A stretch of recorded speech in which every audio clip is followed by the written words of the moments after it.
Hey guys, what's up? It's Madison. I am here at Facebook, about to do my first ever Facebook Live. I'm excited, and some of you guys submitted questions beforehand, so I'm going to read these first, and then I'm going to talk to you guys live. So if you have any questions that you haven't asked yet, get them ready, because I'm going to be answering them after this. So my first question I have is, how would you describe your style? That's really hard. I would probably say that my style is like a little bit more on the lazy end. Like, I don't really wear like things like this so often. I'm usually in a hoodie and sweatpants, and that's about it. That's about as good as it gets. But when I'm doing things like this, I try to look a little bit better, maybe like a crop top, some, you know, some jeans. That's kind of my vibe. I always wear something big to cover myself. I don't know what that is. Maybe it's an underlying insecurity. I don't really know, but I always have something big, whether it's a big hoodie or a big jacket or something. So I don't really know. Lazy, I guess, is how I would describe my style. Okay, next question. Dear Society is so explicit in expressing your feelings. Will there be other songs similar to Dear Society as a denunciation of those who have abused your feelings, your success, and your growth? Ooh, I want to know who asked this question. Like, we should be friends.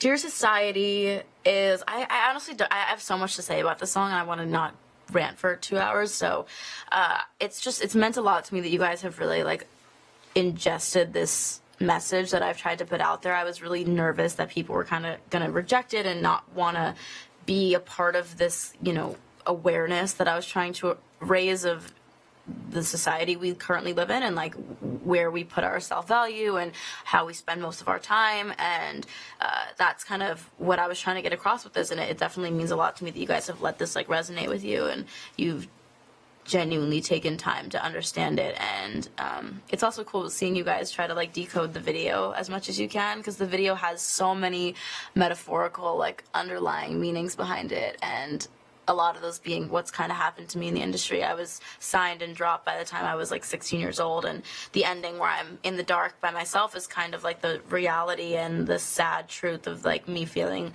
like I was left in the dark slightly, and like I was, you know, I don't want to say abandoned, but like I guess abandoned. And yeah, I don't know, I definitely wanted that to play into this bigger picture of where we are now as a society, and Instagram and Facebook and all this stuff, and how, you know, we're always kind of streaming and watching and doing this, and want everyone to be able to not only do things like this. This sounds very hypocritical as I'm sitting on Facebook Live, but that's really what the message is, and there's definitely going to be more songs like that. Everything on my new album is really true and real, and expressive of my honest emotions. I feel like I have never really been vulnerable with you guys music-wise. I feel like a lot of my music has been kind of that, like, I'm a badass, I'm cool kind of thing, and I definitely want to be a little bit more open and honest, and that's why I'm excited for this next chapter, because that's definitely what it is. So yeah, and thank you for understanding that.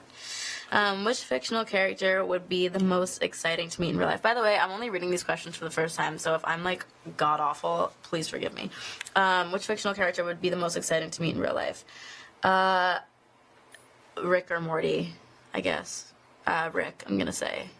Morty would probably get annoying, but Rick, for sure. When do you feel the most empowered? What do you think is the key to feeling so? I feel the most empowered when I'm on stage and I'm performing and you guys are like screaming and cheering for me. That's definitely when I'm the happiest and I'm the most empowered. So yeah, and I think the key to feeling empowered is confidence. It all comes from within yourself. You don't need to be on stage and have, you know, people screaming to give you validation. You just have to kind of like, you know, me stepping on the stage is when I feel empowered. It's not even like the crowd. I don't know how to I sound stupid, I'm sorry, but like, yeah, you just have to be confident in yourself. What is the first thing you do after working? I always take a bath. I'm like clinically addicted to baths. It's kind of an issue, and I think I should see someone about it, but I'm like, I take 5 baths a day. Not so good for the environment, but like good for my soul. So what was the most challenging part of making your debut album, and how did you overcome it? It was hard just to like be so honest with myself and put myself back in a dark place. I mean, most of my album was, as it was being created, I was going through a lot of shit and a lot of personal stuff, so it wasn't hard because I was in it, but it's hard because, you know, as you're going through things, you're at the same time trying to heal and trying to overcome and not be stuck in such a horrible place. But it was like I had to be, because I wanted to be for my album and, you know, feel my feelings. So that was definitely difficult, having to not allow myself to progress. I was like, no, you have to stay in this fucked up place in order to make this real. And I have an amazing team, and my writers and producer and whatnot are just like my best friends at this point. And I don't know like if this album would have been possible without them, because they just let me be myself, man. You know, they were like really wanting me to be vulnerable and honest, and they would like sit and let me talk for hours and rant about my issues as I sobbed, and they would be, you know, listening and typing at the same time and kind of writing down lines and pieces that I would say, and that ended up being my album. So like everything you guys hear are kind of like just lines that I spewed out while I was kind of crying and ranting. I mean, there are songs that are sexy and simple and happy, and those are the songs that I made in the, honestly, like some of my saddest times, because I was like, you know what, like, fuck this, I don't want to be crying anymore. I want to feel empowered. I want to feel sexy. I want to feel cute and like have something to be able to play when I'm depressed. So I hope you guys listen to it, and I hope you get a sense of vulnerability and healing, and I also hope that you feel cute when you're getting ready or wherever, or just in your life, and you can like dance and sing and cry and just, you know, feel the roller coaster that I went through for so many months. But how did I overcome it? Just by channeling it. I always think in life, when you're going through things, channeling it into stuff that means a lot to you is the best way to get rid of it. You know, you gotta kind of apply it somewhere. So yeah. What does 3553 mean? So this actually is a real tattoo. I don't know if you guys can see it. Do we have like a close-up? It is real. People were like, is that just like, you can't really see it that well. You can't see it literally because it's on my finger and it's gone away. Like, I didn't realize that finger tattoos went away that quickly, but apparently they do, because mine is gone. I'm gonna get it retouched up, so it's there. But it's my birthday and my brother's birthday. 3/5 is my birthday, 5/3 is my brother's, and 3553 has kind of always been like my number, and I wanted it to, it's weird because it adds up to 16, and the song came out on the 17th, so technically it came out the 16th at midnight. Well, that's technically the 17th, but you know what I mean? It's kind of weird that it was like in the same range of numbers, but numbers have always been weird to me. Like whenever I gamble in London, because I'm only legal to gamble in the UK or in Europe, and I always put it on like 3, 5, or 5, and I always win. So those are just my numbers, and I wanted to incorporate it, and I'm patient number 3553 now, forever, and this is going to be retouched. And by the way, shout out, but also like, I hate you guys who saw my, like, I have a tattoo on, for you guys in the room who don't know this, I have a tattoo on the back of my neck that says my album name, and I told them that on a live stream. I was like, guys, you guys will never know my album name until I want to tell you. And I got paparazzi the other day, and they saw it, and everyone was posting it, and they were like, we know it now. And I shouldn't have brought more attention to that, because now everyone's just gonna go look for it. But don't wait, please. Gosh, I'm gonna change it. No, I'm just kidding, I won't. It's literally Omni for life. So all right, next question. What did you learn about yourself during the writing/recording process of 𝙼𝚎𝚎𝚎 and your album? I mean, so much. It's so hard to, like, I need like 3 hours to really talk about this stuff, but I feel like I've changed so much as a person since I started making my album, which is weird because, like, you don't really change that much as a person over the course of a year, but I really did, genuinely, like, allowing myself to go to these places that I was always shutting off, and, like, you know, memories of mine that I was kind of trying to block out, bringing them back to life was definitely something that I feel like molded me a little more and, like, changed me a lot. And 𝙼𝚎𝚎𝚎 in particular was one that I really had to, like, think deeply about how I felt at a really young age, being in the spotlight, or whatever you want to call it. Yeah, so, like, that line, like, been 21 since 17, like, I really have felt that way my whole life. And that's honestly, like, that's not even true. I felt like I was, like, 30 since I was 12. Like, I've always been kind of not a kid, and it's a double-edged sword for sure. Like, I have moments of sadness and wishing that I had stayed in New York and been a kid for longer, and then I have moments where I'm like, you know, I wouldn't trade my life and my path for the world, because I'm where I am now today because of it, and I have you guys in my life because of that. So I wouldn't trade it. It's just more like it's hard to face that sometimes, and that was the most difficult part. But the main thing I learned, I guess, was just like that I'm, you know, I kind of learned that I'm a great person. Like I allowed myself to actually like I don't know how to say this without sounding ridiculous, but like I've my whole life I kind of never wanted to be like, oh yeah, I'm a great girl, like I'm, you know, I can I have these skills, like I could channel my emotion and apply it to music, and I feel like my writers and producers and people around me were encouraging me to come there and be like, you know what, no, like say that to yourself, tell yourself you're great, tell yourself you're awesome, and tell yourself that you do have this amazing skill that not a lot of people have. And that was just a great, that added to my confidence, and that was like a very empowering feeling, was to feel like I was great and be able to say that to myself and believe it for the first time. So yeah. What song on the album owns your heart or means the most to you? Damn. I want to say 𝙼𝚎𝚎𝚎, honestly. 𝙼𝚎𝚎𝚎 is like definitely my baby, but the one that owns my heart, I mean, there's just one, but it doesn't own my heart because it's not like a vulnerable song. It's kind of like my sexy, fun song that's coming very soon. It's my next like real single. But that one doesn't own my heart because it's not like, it doesn't like pull my heartstrings. I would say the one that gets me is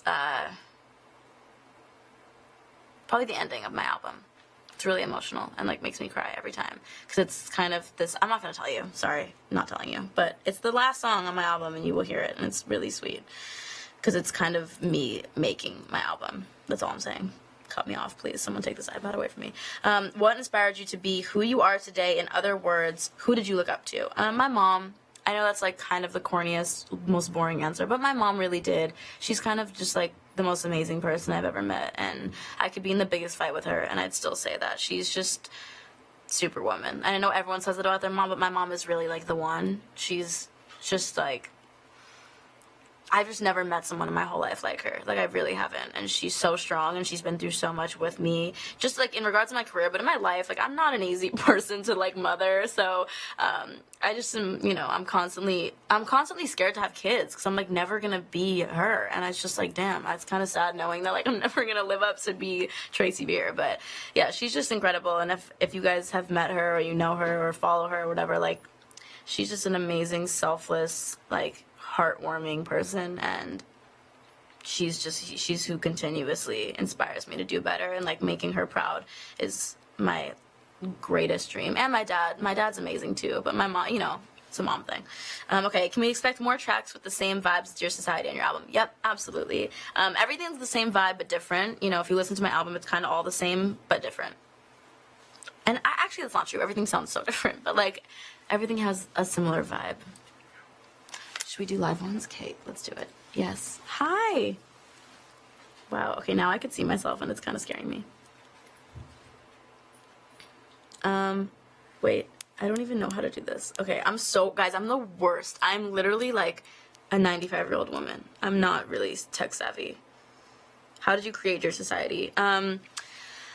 How did we really, I mean, okay, so 𝙼𝚎𝚎𝚎 really came about because we had this other song, and I was like, no, I want something like this, and I played some references, and they were like, okay, so I left the studio that night, and they made a song, which was 𝙼𝚎𝚎𝚎, without me, and I came in, and I was like, I like it, but, like, not really, and the chorus was, you're bad for my health, you're bad for my health. It was just, you're bad for my health, like, repeating over and over again. It was just that,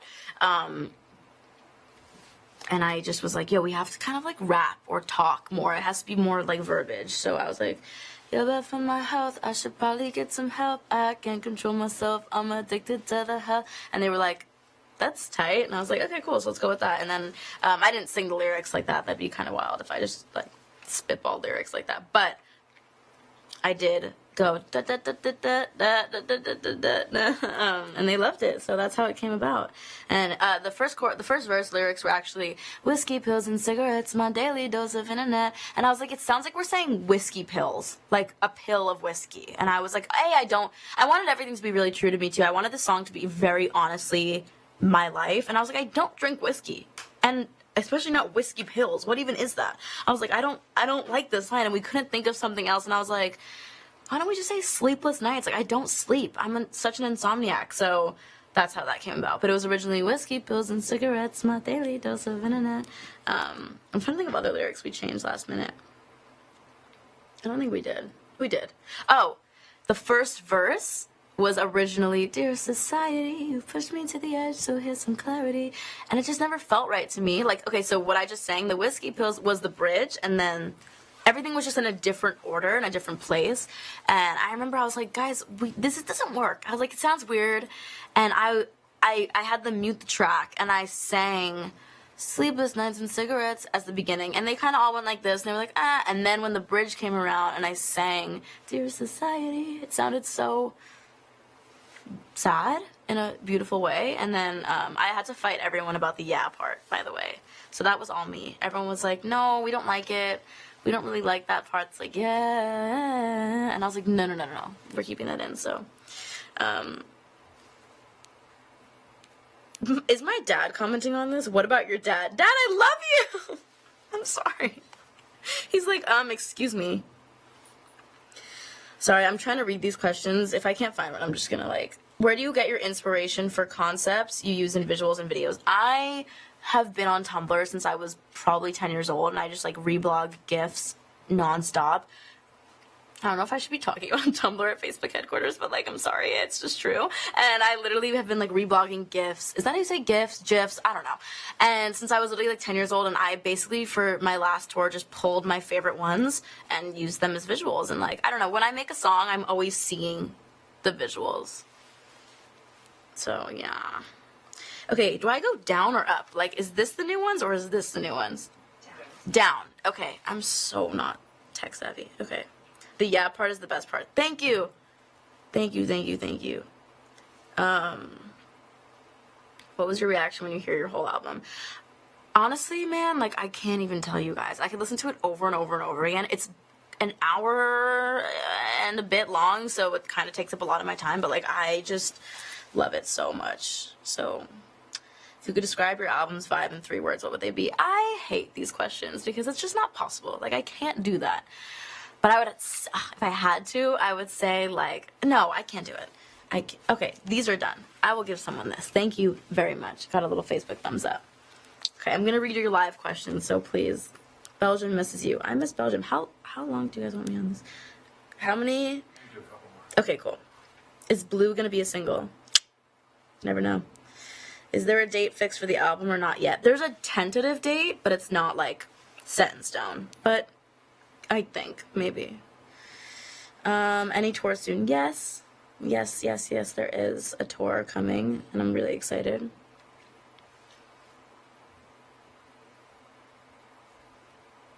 What was your reaction when you saw the video where some girls did promotion for Dear Society? I was so emotional. You guys are so cute and so sweet, and like, I just can't believe you exist, too. It's kind of crazy. Like, it's really wild. You're coming with me to get Dear Society tattooed. Tyler, I told you this. We're going. And I'm going to get a Rick and Morty tattoo. We're doing this. I'm not going to tattoo Dear Society because I already have, like, so many album tattoos. It's kind of, like, aggressive. I'm getting 2 more. 2 more that are my album, like, titles of my songs on my album. My brain is not working today. But, Tyler, I'm going with you. I'll write it for you. No, don't get that. When people ask me to write tattoos for them, I'm always so uncomfortable because I have the worst handwriting. Like, I feel so bad that you have my handwriting on you. My handwriting's awful. Wait, someone said something good that I just skipped over. I would like to know, are you married? I'm not married. No. What made you... I want to know what made you think I was married. These are so funny. Madison Beer Tech is tough. Are you saying, like, I'm bad at tech, or are you saying that I'm good at tech? I don't know what that means, but thank you, or not thank you. I thought you would say the name of the song. No, I'm not going to tell you guys the names of my songs. I'm really, like, I spill too much too soon. Is it June 29th? Sadly, it's not June 29th. I wish it was June 29th. Any movie inspiration this time? My life is movie inspiration, so yes, like, my album has... Truman Show quotes and like, okay, being told to wrap up. I'm gonna do one more question. Hold on. I want to find a good one. This is so much easier to navigate than an Instagram Live. Instagram Live is like so intense and so fast, so this is good. I get to actually read your questions. Stop saying the album name, I'm gonna kill you. I'm bad at tech. Okay, Dion. Thank you for clarifying. Guys, I'm answering one question. I'm waiting for someone to ask me one good question, and then I'm gonna skedaddle. Who says skedaddle? What's wrong with me? Like, I don't understand. Like, I'm genuinely so weird. Guys, come on. Come on. Okay, I'm gonna scroll up, because you guys are really slacking in this department. OMG, it's the jacket. Is this like the jacket? A lot of the comments are about my jacket. Guys, one more. You have one more chance. Okay, we have a few more questions. Okay.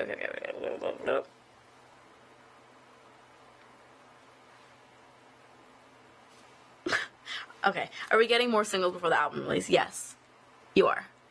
And that's going to be my final question because you guys are really slacking. But I love you. Tyler, you need to relax because you are going to spill tea. And I know I have not filmed that video yet. But I'm going to. And I will FaceTime you when I do. Me and my best friends / like my biggest fan pages have a group chat. And we FaceTime like nightly. It's actually been like 3 nights. I'm so sorry, but I spill so much tea on them. And if you don't stop, I'm literally not telling you anything ever again. Okay, I'm going to go, but I love you guys. This was really fun. I want to do this again. I'm like looking at where to end it. Whenever I do Instagram Lives, I'm like so excited to end it because I'm so scared. But I love you. Thank you for tuning in. Thank you for watching. This was a fun little like intimate one. And yeah, can't wait for you guys to hear the new stuff. Thank you for supporting Dear Society. It's been doing better than any of my other singles, so thank you. It means the world to me. And yeah. Very excited for this new chapter, and I will see you guys very soon.